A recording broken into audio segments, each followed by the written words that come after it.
Hey, this is John with FixYourDirtBike.com, and this is how to service the front brake caliper on your 1997 through 2001 Honda Cr250.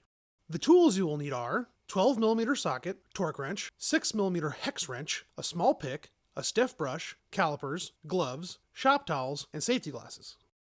The parts you will need are a front caliper rebuild kit, rubber grease, and a fresh bottle of .4 brake fluid. If you don't have your new parts yet, I put a link below for the ones I'm using here. This rebuild should cost around $25 and take around 1 hour. Brake fluid will damage almost everything it touches, so make sure you have your shop towels and a catch pan handy.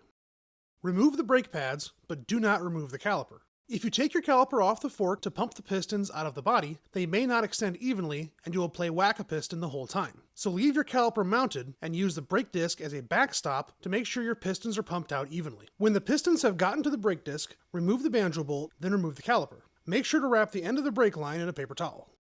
Unlike the rear caliper, these pistons have the openings facing in, so they usually won't unseat themselves. They can be tough to remove, so if you use a pair of pliers, make sure to wrap them in electrical tape to avoid damaging the piston. Remove the bleeder valve and all the rubber components from the caliper, taking extra care when removing the piston seals. Clean every part of the caliper with fresh brake fluid and a stiff brush. This caliper was extremely dirty, so I had to go at it with carb cleaner and then a Dremel to remove all the corrosion from the body, pins, and bore. After that, I cleaned it again with fresh brake fluid.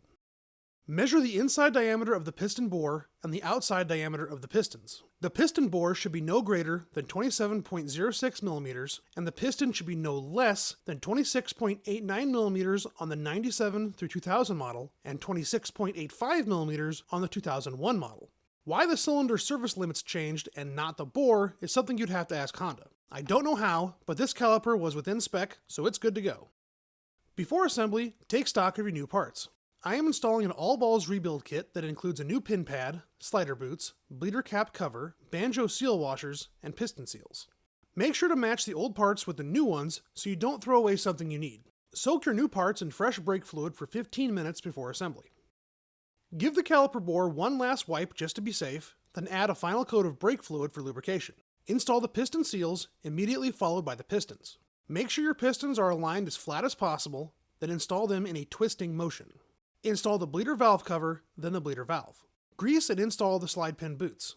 The short boot goes on the bracket, and the long boot goes on the body. Assemble the bracket and body, then give the bracket a few pumps to evacuate any trapped air in the boots. Install your banjo bolt with the new seal washers hand tight. Mount the caliper, then torque the banjo bolt to 25 foot-pounds and the mounting bolts to 22 foot-pounds. Make sure to visit FixYourDirtBike.com for the detailed step-by-step walkthrough, and if you have any questions, please let me know in the comments or on our Facebook page. Thanks for watching, and make sure to like and subscribe.